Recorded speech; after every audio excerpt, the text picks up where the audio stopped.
Now moving towards question practice. देखिए question practice करते हैं, ठीक है ना, हर एक चीज समझ में आएगा। मैं जो स्टेप बताते जा रहा हूं बस वैसे करते जाइएगा, ठीक है, मजा आएगा। पहले आपको नॉर्मल सिंपल क्वेश्चंस कराते हैं, फिर नीट के पीवाईक्यू की तरफ बढ़ेंगे, ठीक है। कोई दिक्कत नहीं ना, कोई दिक्कत नहीं सर। आइए देखिए, पहला जो क्वेश्चन आपके सामने ये दिया हुआ given G directly proportional to M by R square, ठीक है। बोल रहा है if mass becomes 4 times, M क्या है, मास है, सीधी सी बात है, मतलब मास से एम को डिनोट किया जा रहा है यहाँ पे, ठीक है ना। मतलब मास कितना गुना हो गया, 4 टाइम्स हो गया। मतलब सॉल्यूशन यहाँ पे करते हैं, जो जो बोलते जा रहा है क्वेश्चन में वो करते जा रहे हैं, ठीक है ना। रिलेशन क्या दिया हुआ, रिलेशन दिया हुआ जी डायरेक्टली प्रोपोर्शनल टू एम बटे आर स्क्वायर। कोई दिक्कत नहीं सर, ठीक है ना। बोल रहा है यहाँ पे क्वेश्चन में कि जो मास है वो 4 टाइम्स हो गया, मतलब पहले मास एम होगा तो बाद में मास कितना हो गया, 4m, ठीक है ना। कोई दिक्कत नहीं। मतलब इनिशियली m1 m था तो m2 कितना हो गया, 4m। बस ऐसे देखते जाइए, ठीक है ना। If mass becomes double and radius doubles, and radius भी डबल हो गया, मास 4 टाइम्स हो गया, सॉरी मास 4 टाइम्स हो गया एंड रेडियस डबल हो गया, मतलब रेडियस r था तो ये 2r हो गया। कोई दिक्कत नहीं। इसको मीटर मत समझ लेना, इसको 4 मीटर मत समझना, 4m है, 4 गुना मास हो गया, पहले m था तो अब 4m हो गया, पहले r था तो ये 2r हो गया, रेडियस डबल हो गया। Then what happens to g, तो g का क्या होगा, सीधी सी बात है। मतलब g अगर पहले g था तो बाद में जो g डैश हुआ वो g डैश का वैल्यू क्या होगा। समझ रहे हैं ना, क्वेश्चन समझ रहे हैं ना, समझ में आ रहा है सर, बिल्कुल। एक बार और समझाइए सर, चलिए एक बार और समझाते हैं। ये रिलेशन दिया गया ऊपर, ठीक है। बोल रहा है कि मास 4 टाइम्स हो जाए और रेडियस डबल हो जाए। मास पहले m था अब 4m हो गया, और रेडियस पहले r था अब 2r हो गया फाइनली, ठीक है ना। बोल रहा है then what happens to g, g का क्या होगा। मतलब मान लीजिए पहले g था, सपोज मान लेते हैं g था, अब g डैश हो जाएगा तो g डैश का वैल्यू क्या होगा। तो यहाँ पे करते हैं ना, g1 by g2 is equal to, अब इक्वेशन यहां से हम लिख सकते हैं, सीधी बात है, कंबाइंड प्रोपोर्शनलिटी है, ठीक है ना। देखिए m1 by m2 into r2 का स्क्वायर बाई r1 का स्क्वायर। कोई दिक्कत नहीं, बहुत आसान है, बहुत आसानी से हमने ये लिख लिया ना। अब क्या करना है अपने को, यहां से सब वैल्यू पुट करके रखना है। यहाँ पे जो भी है ये सब 1 का है, और यहाँ पे जो भी है ये सब 2 का है। समझ में आ रहा ना, क्योंकि इनिशियल है और ये फाइनल है, इनिशियल है, ये फाइनल है, इनिशियल है, ये फाइनल है। सब पुट करते हैं, कटाकुटी करके आंसर लाएंगे, बिल्कुल सीधी सी बात है। अब g1 के जगह पे क्या है, 1g है, सीधी सी बात है।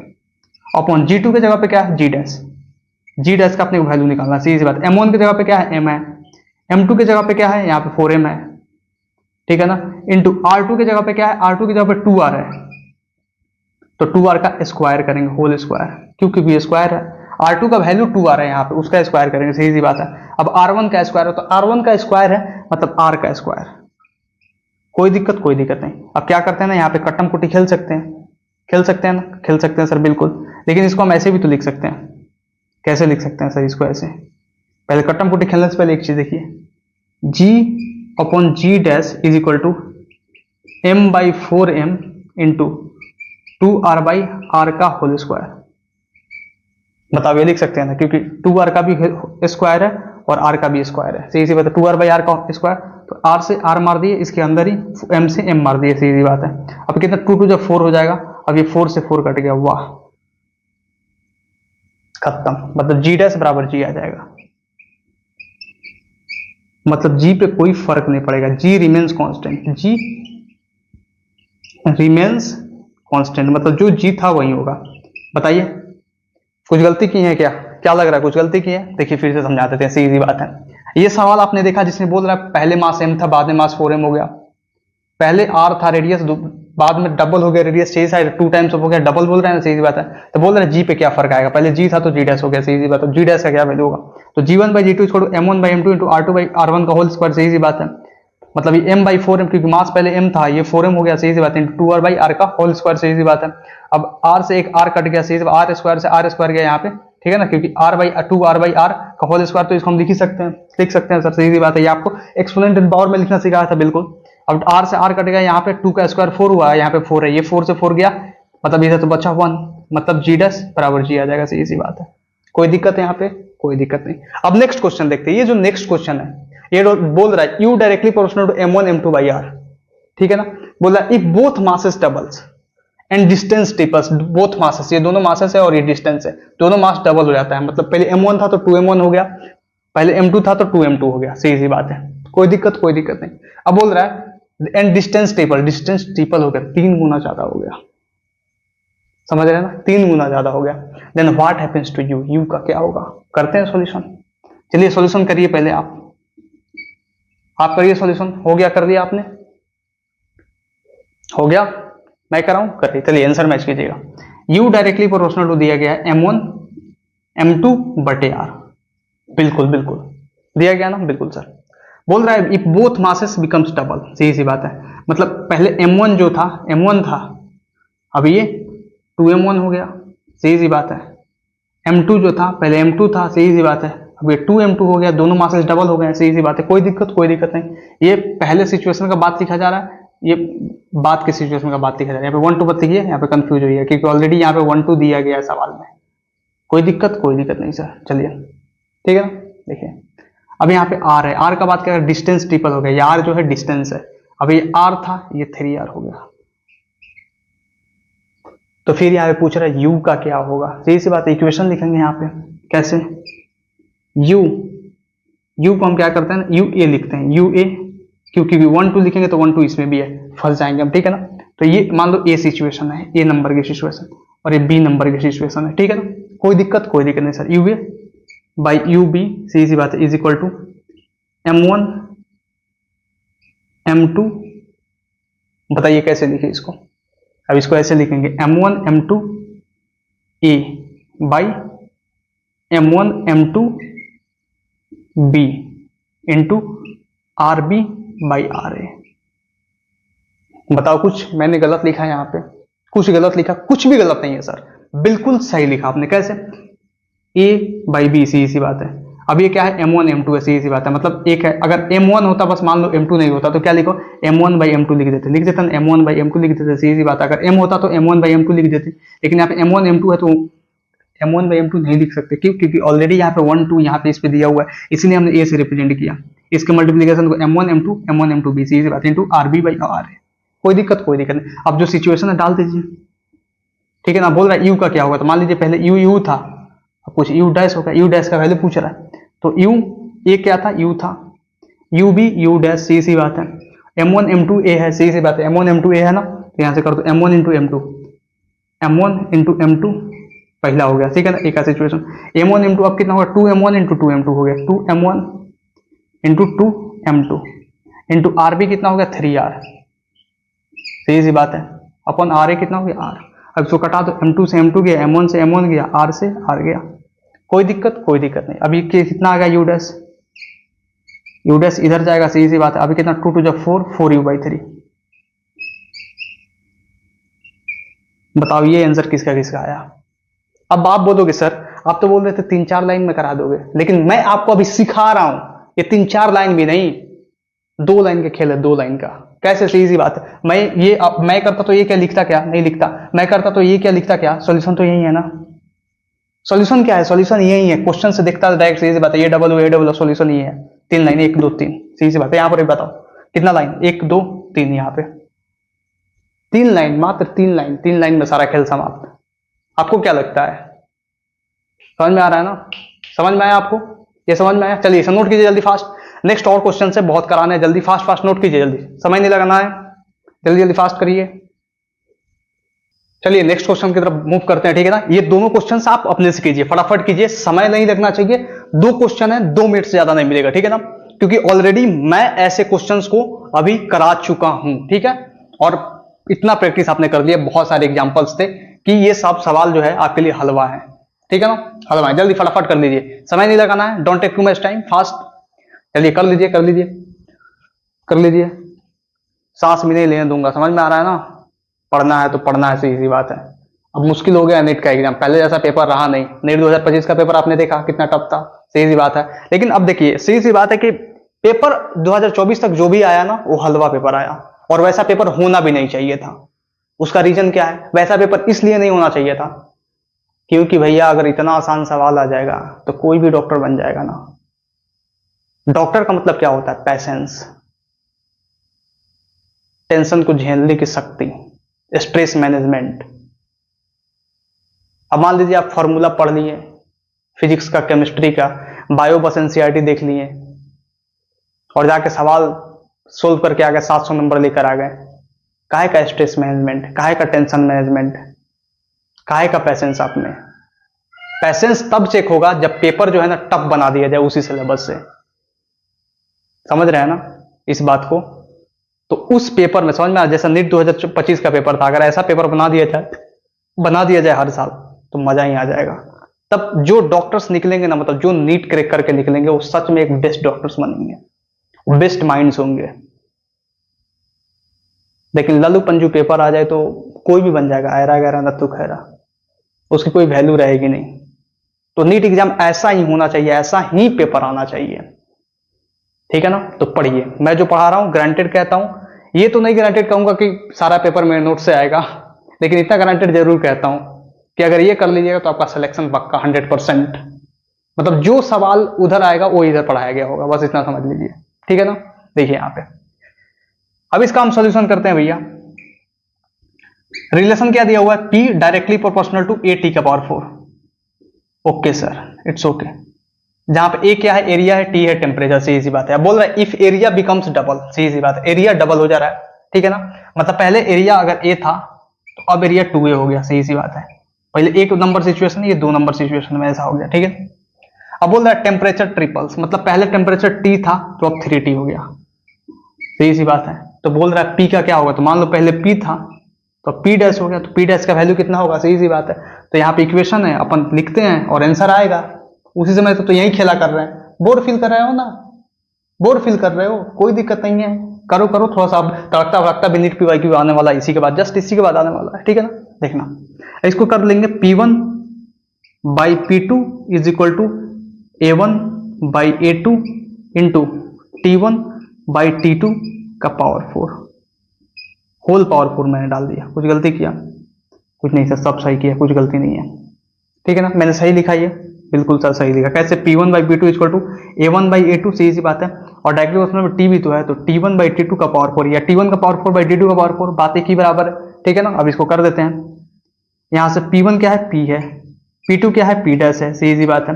A1 क्या है? A है, A2 क्या है? 2A है, ठीक है ना? इंटू इंटू इंटू इंटू, सीधी सी बात है, ठीक है ना? टेम्परेचर ट्रिपल्स हुआ तो पहले T था, अब 3T है, अब इसका पावर 4 है। तो यहाँ पे कट्टम पुटिंग खेले कि A से A को मारो, T से T को मारो, सीधी सी बात है। मार दिया, चलो मार दिया, तो यहाँ पे गेम खेलो, सीधी बात। अब यहाँ पे आप कर सकते हो कि P अपन P डैश जो है, P अपन P डैश, यहाँ पे ये हो जाएगा 1/2 इंटू ये 1 का पावर 4 तो 1 ही रहेगा ऊपर, सीधी सी बात है।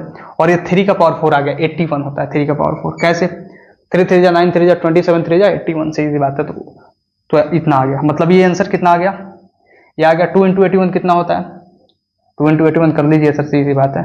मतलब P डैश का जो आंसर आ जाएगा ना, हो जाएगा 2 1 जा 2, 2 8 जा 16, 162 P, मतलब 162 टाइम्स, 162 टाइम्स बढ़ जाएगा, सीधी सी बात है। समझ में आया ना? ये समझ में आया कैसे आया? कोई दिक्कत? कोई दिक्कत नहीं सर, बिल्कुल सही है, बिल्कुल सही है ना? चलिए अब नेक्स्ट क्वेश्चन। आपका आंसर मैच किया ना? किया होगा। अब नेक्स्ट क्वेश्चन देखिए, नेक्स्ट क्वेश्चन करिए। आपको अभी रूट वाला नहीं दिया था, ऐसे रूट वाला नहीं दिया था, ये भी बहुत आसान है, वैसे ही करना है, सेम सेम सेम जो है सेम सेम, ठीक है ना? बोल रहा है रिलेशन जो है T directly proportional to root M by K। क्या हम इसको ऐसे लिख सकते हैं? और T directly proportional to M का पावर हाफ बाई K का पावर हाफ, सीधी बात है। तो ऐसा कुछ नहीं कराया क्या मैंने? ऐसा कराया है ना, तो ऐसे भी हो तो हो जाएगा, क्या ही फर्क पड़ता है, सीधी बात है। देखो बोल रहा है मास बिकम्स 4 टाइम्स, मतलब M जो है ये 4M हो गया, ठीक है ना? 1 नंबर सिचुएशन, ये 2 नंबर सिचुएशन, कोई दिक्कत? कोई दिक्कत नहीं सर। एंड स्प्रिंग कांस्टेंट, मतलब जो K है यहाँ पे, K स्प्रिंग कांस्टेंट वो 9 टाइम्स हो गया, मतलब पहले K था अब वो 9K हो गया, कोई दिक्कत? कोई दिक्कत नहीं, बिल्कुल सही। चलिए तो बोल रहे हैं आप टाइम पीरियड के बारे में बताइए, टाइम पीरियड में क्या चेंज आएगा? तो मान लीजिए पहले T था, अब T डैश हो गया, यही तो खेला कर रहे हैं। अब यहाँ पे करते हैं T1 by T2 is equal to, अब देखिए यहाँ पे रूट M बाई K है, तो सीधी सी बात है root M1 by M2 into root, क्योंकि ये भी K भी रूट में है, तो K2 बाई K1। बताइए यहाँ पे कोई तकलीफ लिखने में? तकलीफ आ रही है? आ रही है क्या? किसको किसको तकलीफ आ रही है? मुझे लग तो रहा है कि तकलीफ किसी ना किसी को आई है। कैसे हो गया सर? मुंह बना लिया अभी ने चोखा जैसा। देखो फिर से समझाते हैं, आ जाओ, ठीक है ना? देखो ऐसे लिख दिया ना हमने, चलिए इसको तोड़ते हैं, इसको तोड़िए। T directly proportional to root M by root K बिल्कुल सर, हम ऐसे इसको लिख सकते हैं, बिल्कुल लिख सकते हैं सर। एक्सपोनेंट पावर में आपने सिखाया था, बिल्कुल सर लिख सकते हैं सर। ये देखिए सही सी बात, ऐसे लिख सकते हैं ना। तो इसको क्या लिख सकते हैं, T1 by T2 is equal to, अब रूट एम है तो root M1 by root M2, सही सी बात है, ऐसे तो लिख ही सकते हैं। इनटू रूट, क्योंकि रूट के नीचे है तो रूट के ऊपर चला जाएगा, सही सी बात है, root K2 by root K1। अब कोई चीज ऐसे लिखा हुआ है, कोई चीज ऐसे लिखा हुआ है root M1 by root M2, अब इसको होल ब्रैकेट लगा सकते हैं ना, लगा सकते हैं, क्योंकि दोनों में रूट है, इसको भी होल ब्रैकेट, तो वही लिखा मैंने, root M1 by root M2 into root K2 by K1, root M1 by root M2 into root K2 by K1, वही लिखा मैंने। आ गया समझ में, आ गया समझ में। जिस लेवल पे जाके समझना चाहते हो उस लेवल पे समझाऊंगा, समझ में आ रहा है ना। और आपको फिजिक्स का दीवाना बनाऊंगा, समझ में आ रहा है ना। अरे ये तो शायरी बन गया, जिस लेवल पे जाके समझना चाहते हो उस लेवल का समझाऊंगा, और आपके नस नस में फिजिक्स को घुसाऊंगा और आपको फिजिक्स का दीवाना बनाऊंगा। ये मेरा चैलेंज है, ये मेरा वादा है, समझ में आ रहा ना आपसे। तो पढ़िए, मस्ती से पढ़िए, जबरदस्त पढ़िए, झकास पढ़िए, मस्त होकर पढ़िए, मजा आने वाला है, बहुत ज्यादा मजा आने वाला है। समझ में आ रहा है ना। ये गाना सुना है ना आपने कि आने से उसके आए बाहर, जाने से उसके जाए बाहर, बड़ी मस्तानी है मेरी महबूबा। तो आप ये गाना मेरे लिए गाओगे फिजिक्स को जोड़कर कि आने से उनके, किनके, संस्कार सर के, आने से उनके आए बाहर, जाने से उनके जाए बाहर, बड़े मस्ताने हैं मेरे संस्कार सर। समझ में आ रहा है ना। किसके लिए, फिजिक्स के लिए। हम फिजिक्स के दीवाने हैं, फिजिक्स पे मरते हैं, फिजिक्स ही सब कुछ है हमारा, समझ में आ रहा है ना। फिजिक्स को ही पढ़ाते हैं, फिजिक्स को ही जीते हैं, दिन भर फिजिक्स ही सोल्व करते रहते हैं। जिसको पढ़ाते हैं उसको फिजिक्स ही पढ़ाते हैं। आता तो और भी सब्जेक्ट है, इससे बहुत अच्छे तरीके से आता है। बायो बोलिएगा बायो पढ़ा देंगे, केमिस्ट्री बोलिएगा केमिस्ट्री पढ़ा देंगे, बहुत आसानी तरीके से पढ़ा देंगे आपको, समझ में आ रहा है ना। लेकिन फिजिक्स जो है अपने दिल में घुसता है यार, नस नस में समाया हुआ है, ब्लड में समाया हुआ है। जहां भी खोल के देखोगे ना, जैसे हनुमान जी को कैसे ऐसे फाड़ के दिखाया था तो राम सीता दिखे थे, वैसे ही अगर मेरा सीना चीरो तो फिजिक्स ही नजर आएगा। हर एक सेल में, हर एक ब्लड के कंपोनेंट में, हर एक मसल्स में, मतलब पूरा शरीर में, पूरा दिमाग में, हर जगह फिजिक्स ही फिजिक्स घुसा हुआ है। और जब ऐसे घुसा हुआ है तो आपके अंदर मैं कैसे घुसाऊंगा, मजा आएगा, ठीक है ना। देखिए यहाँ पे अब इसको हम ऐसे करते हैं सीधा, T1 बाई T2 है तो T1 का T, T2 कितना होगा T डैश, सीधी बात है। रूट M1 बाई M2 है तो रूट M1 बाई M2, मतलब 4M नहीं, 4M नहीं, क्योंकि M1 क्या है, M है, सीधी बात है। इनिशियल सिचुएशन क्या है, M का, बट M2 क्या है, 4M है सर, इंटू रूट K2 क्या है, K2, सीधी बात है 9K, अपन K1 क्या है, K। अब इसको कटा देंगे, समझ में आ रहा ना। M से M मारो, K से K मारो, सीधी बात है। मतलब यहाँ पे क्या हो जाएगा, T by T dash is equal to, ये हो जाएगा 1 बटे ये हो जाएगा 2 रूट 4 का, सीधी सी बात है। रूट 9 का हो जाएगा 3 बटे 1, मतलब 3 बाई 2, मतलब इसको हम बोलते हैं 2T बाई 3, T डैश बराबर 2T बाई 3। ये किसका किसका आंसर आया है, T डैश बराबर 2T बाई 3। बताओ किसका किसका आंसर आया, सबका आया ना, बहुत अच्छे से आया ना। कैसे हो गया सर, 2T बाई 3, 2 इधर गया, 3 T डैश इधर गया, ये तो करने आता ही है ना, सिंपल चीज है। अब बिल्कुल सिंपल चीज है। चलिए आपने ये सवाल किए, बहुत अच्छे से किए। अब आपको मैं 3 नीट के PYQ कराने वाला हूं। बहुत सारे आए हैं, लगभग 100-150 से ज्यादा अभी तक PYQ आए हैं ऐसे बेसिस पे। और आप देखिएगा हर एक चैप्टर में मैं जो ये पढ़ा रहा हूं, हर एक चैप्टर में जाके यूज होने वाला है। अगर हर एक चैप्टर में ना यूज हो तो बताइएगा मुझसे आकर, मैसेज कर दीजिएगा, सर इस चैप्टर में नहीं यूज हुआ, इस चैप्टर में नहीं यूज हुआ, इस चैप्टर में नहीं यूज हुआ। समझ में आ रहा ना, हर एक चैप्टर में, हर एक चैप्टर में, आई चैलेंज यू, हर एक चैप्टर में यूज होगा जाकर। और एक एक पेज के कैलकुलेशन को जो है ना 4-4 लाइन में, 3-3 लाइन में करना सिखाएगा। कितना लाइन लगा भैया, 1 2 3, सही सी बात है, ये तो लिखने की जरूरत ही नहीं है। इसमें कितना लाइन लगा, 1 2 3, हम चाहे तो 1 लाइन में भी सोल्व कर दे ऐसे करके, समझ रहे हो ना। चलिए नोट कीजिए जल्दी, फास्ट फास्ट इसे नोट कीजिए। चलिए नेक्स्ट क्वेश्चन की तरफ बढ़ते हैं, ठीक है ना। देखिए यहाँ पे जो आपने ये दोनों क्वेश्चन है ना, ये दोनों क्वेश्चन 4 बार नीट में आ चुका है। ये पहला जो क्वेश्चन 1988 में आया था, ये 1989, 1999, समझ में आ रहा है ना, 1987 3 बार आ चुका है, मतलब सेम क्वेश्चन 3 बार रिपीटेड, सीधी सी बात है। और ये क्वेश्चन 1 बार आया है, सीधी सी बात है। इस क्वेश्चन को दोनों को पढ़ना है, सीधी सी बात है, ठीक है ना। ये फॉर्मूला दिया है, बस एक ही फॉर्मूला पे ये दोनों सवाल बेस्ड है, ठीक है ना। और इसी फॉर्मूला से ये सवाल सोल्व करना है, चलिए मैं एक सोल्व करके दिखाता हूं, आप दूसरा सोल्व कीजिए। क्यों? क्योंकि थोड़ा सा इसमें डिफरेंट अप्रोच है। कैसे मैं बताऊंगा, ठीक है। देखिए मैं पहले क्या करता हूं ना, देखिए सीधी सी बात है। अब आप बोलोगे सर जो आपने पहला स्टेटमेंट बोला था क्लास चालू करने से पहले कि ये जो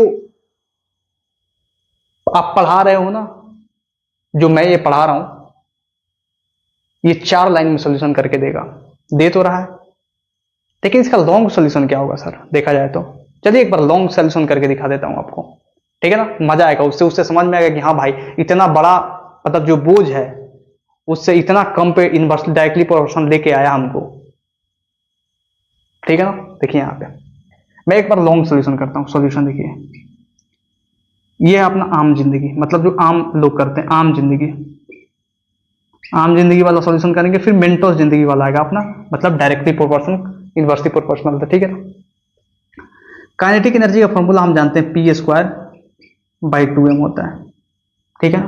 बोला 2 bodies with kinetic energies in the ratio 4:1, मतलब काइनेटिक एनर्जी 1 अपन काइनेटिक एनर्जी 2 का जो रेशियो दिया हुआ है वो 4:1 है। बिल्कुल सर, बिल्कुल बिल्कुल। चलिए, are moving with equal linear momentum. अच्छा, लीनियर मोमेंटम सेम है, मतलब ये जो P है सेम है, M मास है, P लीनियर मोमेंटम है, K काइनेटिक एनर्जी, मतलब लीनियर मोमेंटम सेम है। पहला तो ये गिवन है, दूसरा ये गिवन है कि लीनियर मोमेंटम सेम है, मतलब P1 बराबर P2 है। कोई दिक्कत? कोई दिक्कत नहीं सर, बहुत आसान है। चलिए बहुत आसान है। यहाँ तक बोले the ratio of their masses is. अब मासेस का रेशियो क्या होगा? मासेस का रेशियो, मासेस का रेशियो सीधी बात है। तो यहाँ से मासेस का रेशियो आप निकाल सकते हो। यहाँ से पहले मास इधर लाओगे तो मास क्या हो जाएगा, ये आ जाएगा m=P²/2 times of kinetic energy, ये आ गया। अब इस फॉर्मूले में इसको चिपकाओ, चिपकाओ कैसे चिपकेगा, सीधी बात है। अब m1 निकालोगे तो m1 आ जाएगा P1²/2 टाइम्स ऑफ Ke1। मैं कुछ गलत लिख रहा हूं? सही लिख रहे हैं सर, बिल्कुल। तो m1 इक्वल टू हो जाएगा P1², P1² किधर है, P1² यहीं पे, P1²/2 times of kinetic energy 1। अब काइनेटिक एनर्जी 1 का वैल्यू डालना है यहाँ पे, देखो तो काइनेटिक एनर्जी 1 का वैल्यू कैसे डालोगे, काइनेटिक एनर्जी 1 जो होगा ना is equal to 4 times of kinetic energy 2 होगा। यहां से करो, काइनेटिक एनर्जी 1 बराबर 4 टाइम्स ऑफ काइनेटिक एनर्जी 2, ये आ गया। अब यहाँ पे हम डाल सकते हैं 4 टाइम्स ऑफ काइनेटिक एनर्जी 2, बिल्कुल सही सी बात है, हो गया ना। कोई दिक्कत यहाँ पे? कोई दिक्कत नहीं। ये आया पहला इक्वेशन। चलिए अब यहाँ पे स्पेस तो नहीं है, ज्यादा नीचे लिखेंगे तो दिखेगा नहीं। अभी यहाँ पे इसका सोल्यूशन करते हैं, बाद में मिटाएंगे, ठीक है ना। ये अपन लॉन्ग सोल्यूशन क्यों कर रहे हैं, ये बोझ क्यों पाल रहे हैं, ये जानने के लिए कि 4 लाइन में सोल्यूशन कैसे होता है, बस इसका यही मकसद है, ठीक है ना। अब देखिए अब m2 करना है तो m2 क्या हो जाएगा, P2²/2 times of kinetic energy 2, सही सी बात है, ठीक है ना। ये हो गया P2², ठीक है ना। समझ में आ गया? समझ में आ गया सर। अब सही सी बात है, ये हो गया अपना इक्वेशन नंबर 2। कोई दिक्कत? कोई दिक्कत नहीं। अब यहां पे लिखोगे divide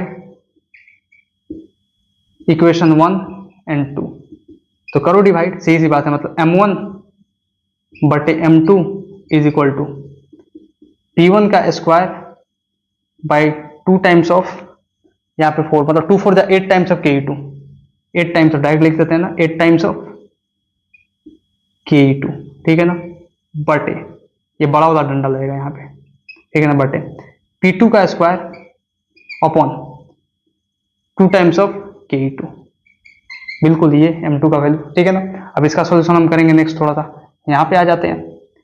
m1/m2 is equal to P1²/8 times of Ke2 into 2 times of Ke2 बटे P2²।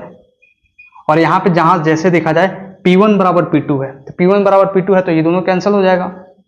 ये काइनेटिक एनर्जी 2 से काइनेटिक एनर्जी 2, ये 2 4 8, मतलब m2 बराबर 4 टाइम्स ऑफ m1, ये आ रहा है। यहाँ पूछा था the ratio of their masses is, तो मास का रेशियो पूछा था तो m1/m2 निकालना दो, वो तो आया नहीं था, सही सी बात है, 1/4 मतलब 1:4। मतलब लॉन्ग सोल्यूशन कैसे होता है, लॉन्ग सोल्यूशन ऐसे घूम के आता है वो। अब शॉर्ट सोल्यूशन कैसे होगा, शॉर्ट सोल्यूशन इसका कर दो मात्र इतने स्पेस में कर दो इतने स्पेस में, देखो कर देता हूं, सही सी बात है। इतने स्पेस में तो नहीं हो पाएगा, सही सी बात है, इतना स्पेस ज्यादा नहीं है क्योंकि यहाँ पे इतना ही स्पेस है, इतना स्पेस में पॉसिबल नहीं है, ठीक है ना।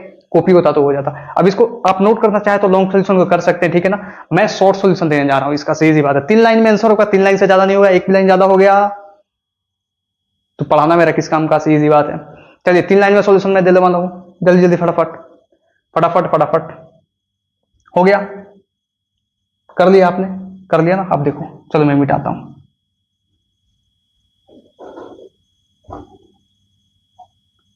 ये तो दिया हुआ है, ये तो गिवन है, तो गिवन है तो वो तो छोड़ना पड़ेगा ना। मतलब 7 8 10 लाइन तो लग ही गया, ठीक है ना, 10 लाइन लग गया। अब देखो 10 लाइन जो था ना, अब 3 लाइन में कैसे समाप्त करते हैं हम इसके खेला को। बड़ा से बड़ा क्वेश्चन, ये तो अभी छोटा छोटा क्वेश्चन है तो इतना लगा। बड़ा से बड़ा मतलब सुरमा जो होगा ना, वो भी उसको भी आप पछाड़ दीजिएगा। जब घुसेंगे चैप्टर में तो वहां करेंगे बड़े से बड़े सुरमा को। बस यहाँ पे सीख लीजिए कि यूज कैसे किया जाता है, ठीक है ना। हथियार चलाना सीख जाइए बस, ठीक है। अब देखिए, अब यहाँ पे समझिएगा मेन फॉर्मूला में। अब देखिए काइनेटिक एनर्जी और मोमेंटम, मोमेंटम यहाँ पे क्या बोल रहा है, सेम है। तो मोमेंटम सेम है ना, सेम है तो ये कांस्टेंट मारो इसको गोली, क्योंकि सेम है तो बाद में जाके कट जाएगा। जैसे लास्ट में जाके कटा था ना, सेम था तो लास्ट में जाके कट गया था, सीधी सी बात है, मारो गोली। टू भी कांस्टेंट है, ये भी जाके कट जाएगा, लास्ट में जाके टू भी कट गया था, सीधी सी बात है, कट गया था, सीधी सी बात है। टू भी कांस्टेंट है, मतलब काइनेटिक एनर्जी जो है वो इनवर्सली प्रोपोर्शनल टू मास है। किसको किसको समझ में आया जल्दी बताओ, kinetic energy inversely proportional to mass है, किसको किसको समझ में आया ये बात, जल्दी जल्दी fast fast fast fast fast fast fast, किसको किसको समझ में आया। काइनेटिक एनर्जी यहाँ पे इनवर्सली प्रोपोर्शनल टू मास है, किसको समझ में, फिर से kinetic energy is equal to P square बटे 2m है, दिया गया है। बिल्कुल सर दिया गया है, सीधी सी बात है। अब दिया गया है kinetic energy directly is equal to P square by 2m। अब यहाँ पे बोल रहा है कि मोमेंटम कांस्टेंट है, लीनियर मोमेंटम इक्वल है, लीनियर मोमेंटम इक्वल है, तो मार गोली इसको। इक्वल है तो लास्ट में जाकर कटेगा ना, इक्वेशन बनाएंगे तो लॉन्ग सोल्यूशन में कट जाएगा, सीधी सी बात है। इक्वल है भैया, सीधी सी बात है, कट गया, खत्म, सीधी सी बात है। अब 2 है तो 2 तो इक्वेशन बनाएंगे तो 2 एक इक्वेशन में भी आएगा, 2 दूसरा इसको इक्वेशन में भी आएगा, वो भी कट जाएगा। मतलब कांस्टेंट है, जो कांस्टेंट है उसको बाहर फेंको, फेंक दिया, बच्चा क्या, kinetic energy inversely proportional to m। अब इस पे सारा खेला होगा, यहाँ पे इस पे सारा खेला होगा। अब हमने क्या किया, बस एक लाइन यहाँ पे लिखा, अब इस पे सारा खेला होगा। काइनेटिक एनर्जी 1 बटे काइनेटिक एनर्जी 2, सही सी बात है, equal to m2 by m1। अब बताओ काइनेटिक एनर्जी 1 बटे काइनेटिक एनर्जी 2 का रेशियो कितना दिया, 4/1। मतलब m2 बाई m1 का रेशियो क्या आ गया, 4/1। मतलब m1:m2 का रेशियो पूछा ना, तो m1:m2 क्या हो जाएगा, m1:m2 उल्टा हो गया ना, तो इसको उल्टा कर देंगे 1:4। 3 lines, I have already told you ना, सी सी बात है। Look here, 1 line 2 line, only 2 line brother, only 2 line. What is this sir, what is this, if it is 2 line, this is rough, understood. 2 line में। अब इस सवाल को आप करेंगे, अगर ये सवाल गलत होता है तो भाई मेरा पढ़ाना किसी काम का नहीं है यार, ऐसे मत किया करो, सीधी बात है। ये सवाल गलत नहीं होना चाहिए, ठीक, समझ रहे हो ना, ये सवाल बिल्कुल गलत नहीं होना चाहिए, बिल्कुल तो बिल्कुल, ठीक है ना। इस सवाल को करो, सेम सवाल नहीं है, मतलब कहने का मतलब इसमें क्या है, लीनियर मोमेंटम निकालना है, लीनियर मोमेंटम का रेशियो, काइनेटिक एनर्जी और मास का रेशियो दिया गया है, सीधी बात, काइनेटिक एनर्जी और मास के बारे में दिया गया है, लीनियर मोमेंटम पूछ रहा है। फॉर्मूला यही है, kinetic energy equal P square by 2m, और आंसर आपका धकाधक फटाफट खटाखट झटाझट आना चाहिए, समझ में आ रहा है ना। चलिए आंसर को भैया मैच कीजिएगा, आंसर को मैच कीजिएगा। हो गया, अरे हुआ कि नहीं, हो गया ना। देखिए, 2 bodies of masses m and 4m are moving with equal kinetic energy. मतलब एक बॉडी है जिसका मास m है, दूसरे का मास 4m है, काइनेटिक एनर्जी सेम है दोनों का। मतलब इसका भी kinetic energy 1 equal to kinetic energy 2 दिया हुआ है, बिल्कुल। m1 का वैल्यू m है, तो m2 मतलब जो दूसरा बॉडी है m2 का वैल्यू 4m है, सही सी बात है। और काइनेटिक एनर्जी सेम है, the ratio of their linear momentum है। ये एक बात और समझना, ये सब जो लिखा रहा हूं ना, ये सब ये आपको सिखा रहा हूं तो लिखा रहा हूं, बस इतना समझ जाओ। अगर नहीं सिखाता ना तो नहीं लिखाता। अगर मुझे करना हो तो कैसे करूंगा, kinetic energy P square by 2m होता है, सही सी बात है। ये कांस्टेंट है, ये कांस्टेंट है, पी लीनियर मोमेंटम पूछ रहा है ना, तो linear momentum P type P square directly M हो जाएगा, सही सी बात है। एंड p1 बाई p2 का whole square equal to m1 by m2, सही सी बात है। मतलब p1 बाई p2 हो जाएगा, सही सी बात है, under root m1 by m2 कितना हो गया, m1 by m2 m by 4m, 1:2 answer खत्म।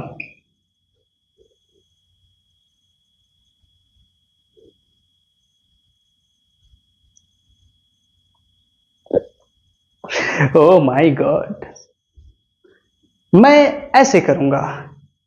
ये आम जिंदगी नहीं था भैया, ये मेंटोस जिंदगी था ना, तो मेंटोस जिंदगी वो मेंटोस जिंदगी लिखते हैं ना, आम जिंदगी तो बीत गया, सीधी सी बात है।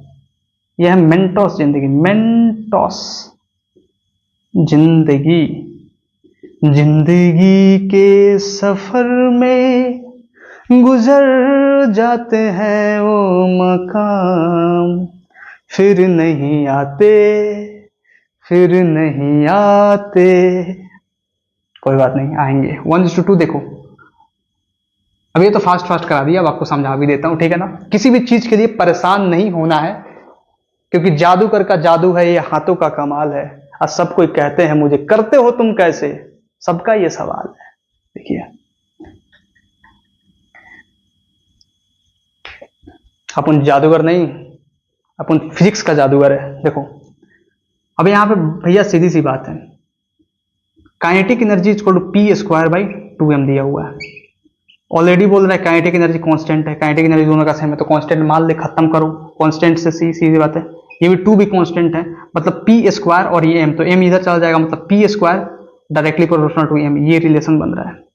अब ये बन रहा है डायरेक्टली प्रोपोर्शनल टू रिलेशन, तो ये तो सिखा चुका हूं पहले ही स्लाइड पे, सीधी सी बात। मारो गोली इसको, P1 बाई P2 का whole square is equal to M1 बटे M2, बिल्कुल।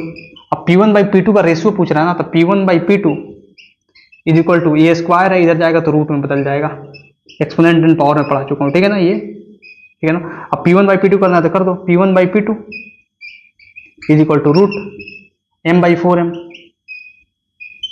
M को M से गोली मारो, मतलब P1 by P2 is equal to 1/2, मतलब रेशियो होगा 1:2।